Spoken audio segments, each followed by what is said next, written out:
धन्यवाद तम रजा। हालेलुया। आइए हम आज सुबह के समय परमेश्वर ने हमें आज लेकर आया, उसके लिए धन्यवाद करते हैं। स्वर्गीय पिता, धन्यवाद करते हैं कि आज सुबह के समय तूने दिया। आज जो भी तू वचन देना चाहता है प्रभु जी, सबके जीवन में कार्य करना, कानों को खोलना परमेश्वर, बहुतायत इस संदेश के द्वारा लोगों को हालेलुया आशीष मिलने पाए। धन्यवाद यीशु के नाम से, आमीन आमीन। हालेलुया। प्रभु के नाम की स्तुति महिमा हो। आज हम आज्ञाकारी बनो उसके बारे में हम देखेंगे। प्रकाशित वाक्य 3:20, देखो मैं द्वार पर खड़ा हुआ खटखटाता हूँ, यदि कोई मेरा शब्द सुनकर द्वार खोलेगा तो मैं उसके पास भीतर आकर उसके साथ भोजन करूँगा और वह मेरे साथ। हालेलुया। धन्यवाद करते हैं कि परमेश्वर यीशु मसीह सबके दिल के दरवाजा पर खटखटाते हैं। हालेलुया। जब आप दरवाज़ा खोलेंगे तब परमेश्वर यीशु मसीह अंदर आएंगे। ज़बरदस्ती किसी के अंदर दरवाज़ा तोड़ करके नहीं आते हैं। जो दिल से दरवाज़ा खोलते हैं उसके जीवन में 3 बातें उसके जीवन में होती है। पहला, उसके अंदर से अंधकार दूर हो जाती है, ज्योति उत्पन्न हो जाती है। और तीसरा, हम मरे हुए थे, हम जीवित हो जाते हैं।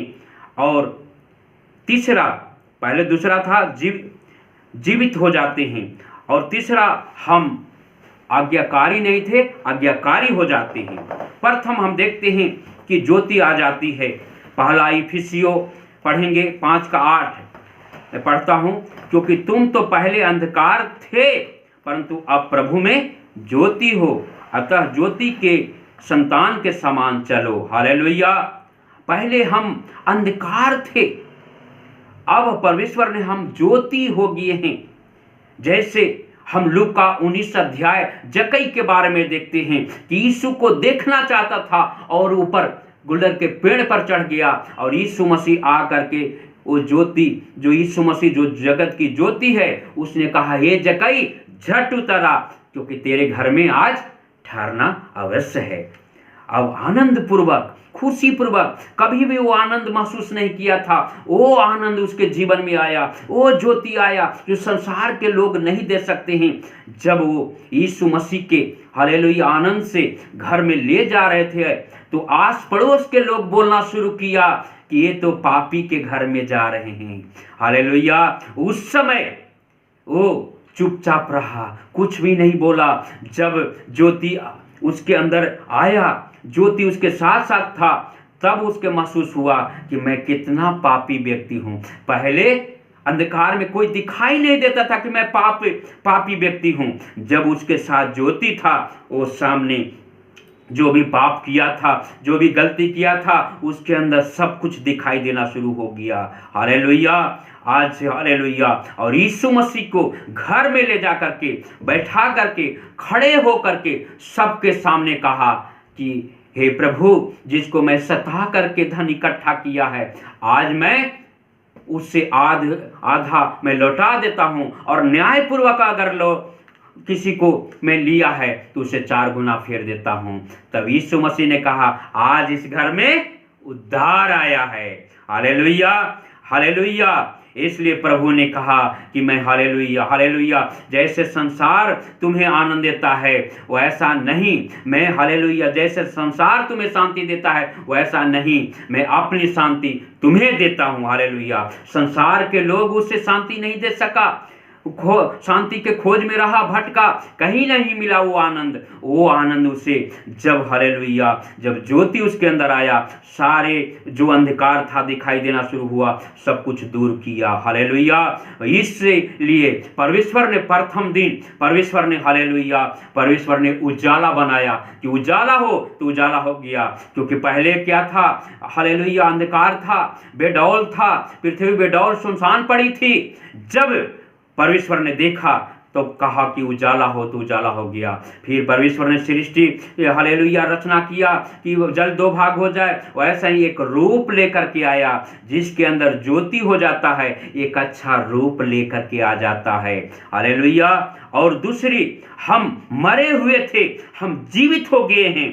इफिसियों 2:1 और 2 में लिखा हुआ है कि उसने तुम्हें भी जलाया जो अपने अपराधों और पापों के कारण मरे हुए थे, हम पापों में मरे हुए थे।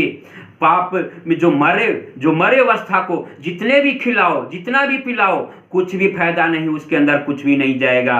जैसे उड़ाऊ पुत्र को हम देखते हैं, जब पापों में वो मरे हुए थे, लोग हालेलुया पिता जी के कहा कि पिता जो भी संपत्ति मुझे दे दीजिए, दे दे। और कई लोग मनाने के लिए आए होंगे, बाकी किसी के भी बात नहीं माना, किसी के अंदर उसके वचन नहीं गया। मरे हुए के अंदर कुछ भी जीवन नहीं होता है। जब वहां से सारे संपत्ति को उड़ा करके जब पिताजी के पास आया, तो पिताजी ने कहा कि ये बेटा मेरा मर गया था, अब जीवित हो गया है। हालेलुया, जीवित। तब परमेश्वर उसे गले लगाया। आज हम भी मरे हुए थे। जब हम यीशु मसीह में आते हैं, अपने अपराधों को, पापों को मानते हैं, वो गले लगा लेता है। हालेलुया, हम जीवित हो जाते हैं। और तीसरा, हम अनआज्ञाकारिता थे, आज्ञा नहीं मानने वाले थे। हालेलुया, जब यीशु मसीह में आते हैं, हम आज्ञाकारी हो जाते हैं। हालेलुया, जैसे इफिसियों 2:3 में लिखा हुआ है कि इनमें हम भी सब के सब पहले अपने शरीर की लालसाओं में दिन बिताते थे और शरीर और मन की इच्छाओं पूरी करते थे और अन्य लोगों के समान स्वभाव से ही क्रोध की संतान थे। हम क्या थे? क्रोध की संतान थे, आज्ञाकारी नहीं थे, आज्ञा नहीं मानने वाले थे। पिछले दिनों जो जल प्रलय के समय जो आज्ञा नहीं माना, वो सब कुछ नाश हो गया। जो 8 प्राणी ही जो है आज्ञा मानने के कारण उस जहाज में गया और बचा। हालेलुया, आज हम आज्ञाकारी हो जाते हैं। हालेलुया, योना जो परमेश्वर ने भेजा कि तू नीनिवे नगर में जा, वो भाग रहा था पीछे। हालेलुया, उसके जीवन में कई तरह परेशानी आया, फिर परमेश्वर ने उसे हालेलुया हालेलुया एक मच्छ के द्वारा उसे निगल लिया और फिर वहां उगला और वो प्रचार करना शुरू किया कि 40 दिन के बाद नीनिवे नगर उलट दिया जाएगा। उनके बातों पर विश्वास किया, आज्ञाकारी हुआ, बातों को माना और प्रार्थना करना शुरू किया। परमेश्वर ने अनुग्रह किया। इसलिए हालेलुया, आप आज्ञाकारी होते हैं, आपके द्वारा लोग बचाया जाएगा, आपके द्वारा लोग आशीषित होंगे, अनुग्रह परमेश्वर से पाएंगे। इसलिए आज हम आज्ञाकारी हो जाते हैं। आज्ञाकारी होने से हमारे जीवन में बड़े बड़े परमेश्वर काम करता है, आपके द्वारा परमेश्वर आशीष करता है। इसलिए आइए हम प्रभु से प्रार्थना करें, हे प्रभु यीशु हालेलुया, आज जो भी वचन संदेश दिया परमेश्वर, एक छोटी संदेश को प्रभु जी सबके जीवन में एक आशीष को उत्पन्न कर। परमेश्वर धन्यवाद करते हैं, तूने प्रार्थना सुना प्रभु, धन्यवाद प्रभु जी। सब लोग आज्ञाकारी होने पाए प्रभु, आगे बढ़ने में तू मदद करना प्रभु जी। धन्यवाद करते हैं, तूने प्रार्थना सुना, धन्यवाद। यीशु के नाम से मांगता हूं, आमीन आमीन। सबको जय मसीह की जय।